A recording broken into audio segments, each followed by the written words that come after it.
Okay, here we go. Today we are on chapter 15, which is Popper's Performing Penguins. All right. At that moment, they were interrupted by the manager, who came in with a groan. "What's the matter?" asked Mr. Greenbaum. "The marvelous Marcos, who closed the program, haven't turned up, and the audience are demanding their money back." "What are you going to do?" asked Mr. Greenbaum. "Give it to them, I suppose. And here it is, Saturday night, the biggest night of the week. I hate to think of losing all that money." "I have an idea," said Mrs. Popper. "Maybe you won't have to lose it. As long as it's the end of the program, why don't we just have the Penguins rehearse in there on a real stage? We'd have more room, and I think the audience would enjoy it." "All right," said the manager. "Let's try it." So the Penguins had their first rehearsal on a real stage. The manager stepped out on the stage. "Ladies and gentlemen," he said, raising his hand, "with your kind indulgence, we are going to try out a little novelty number tonight. Owing to unforeseen circumstances, the marvelous Marcos are unable to appear. We are going to let you see a rehearsal of the Popper Performing Penguins instead. I thank you." In a dignified way, the Poppers and the Penguins walked out on the stage, and Mrs. Popper sat down at the piano. I am asking myself, how are Mr. and Mrs. Popper and the Penguins feeling right now? They were just supposed to be trying out to be in the show, and here they are on a real stage with a real audience performing. I wonder how they're feeling. I'm guessing a little bit nervous about how it's going to go. Let's see. "Aren't you going to take off your gloves to play?" asked the manager. "Oh, no," said Mrs. Popper. "I'm so used to playing with them that I'll keep them on, if you don't mind." Then she started Schubert's Military March. The Penguins began to drill very nicely, wheeling and changing their formations with great precision, until Mrs. Popper stopped playing in the middle of a piece. The audience clapped vigorously.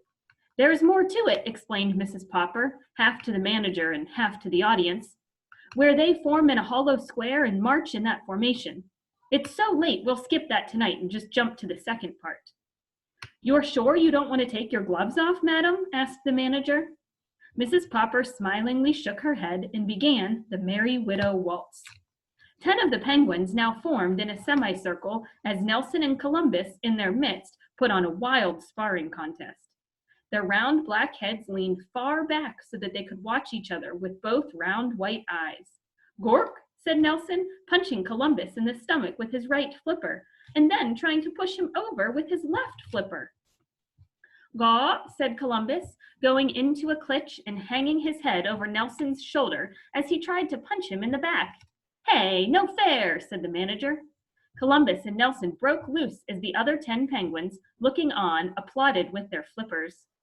Columbus now sparred politely with Nelson until Nelson hit him on the eye, whereupon Columbus retreated with a loud "Bark!" The other Penguins began to clap, and the audience joined them. As Mrs. Popper finished the waltz, both Nelson and Columbus stopped fighting, put down their flippers, and stood still, facing each other. "Which bird won? Who's ahead?" shouted the audience. "Gook!" said all the 10 Penguins in the semicircle. This must have meant "look," for Nelson turned to look at them, and Columbus immediately punched him in the stomach with one flipper and knocked him down with the other. Nelson lay there with his eyes closed. Columbus then counted 10 over the prostrate Nelson, and again the other 10 Penguins applauded. "That's part of the act," explained Janey.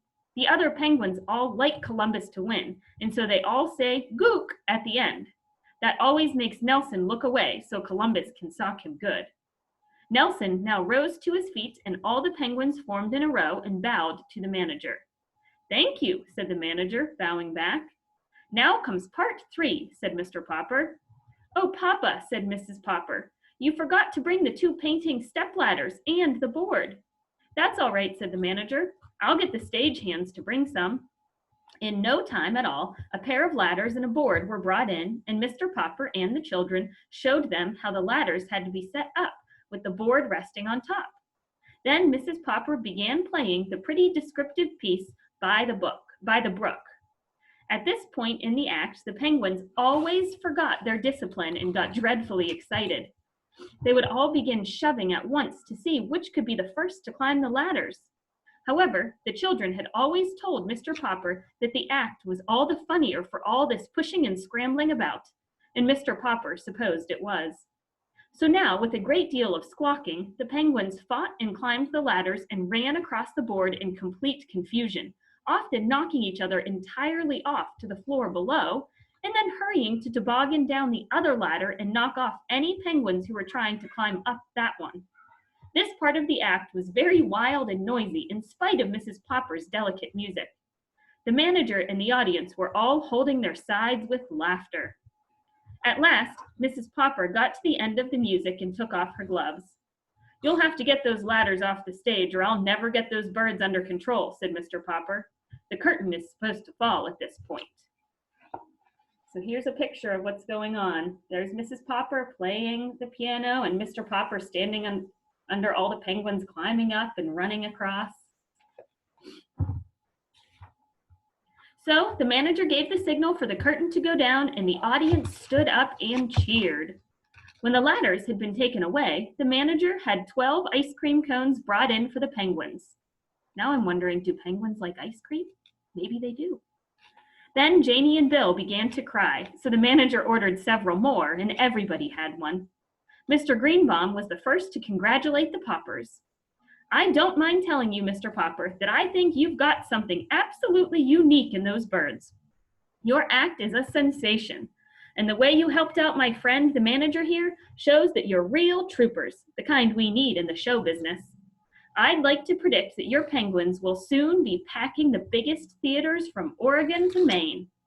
And now to come to terms, Mr. Popper," he continued. "How about a 10-week contract at $5,000 a week?" "Is that all right, Mama?" asked Mr. Popper. "Yes, that is very satisfactory," answered Mrs. Popper. "Well then," said Mr. Greenbaum, "just sign these papers and be ready to open next Thursday in Seattle." "And thanks again," said the manager. "Would you mind putting on your gloves again for just a minute, Mrs. Popper? I'd like you to start playing that military march again and let the penguins parade for a minute. I want to get my ushers in here to look at those birds. It would be a lesson to them." See you tomorrow.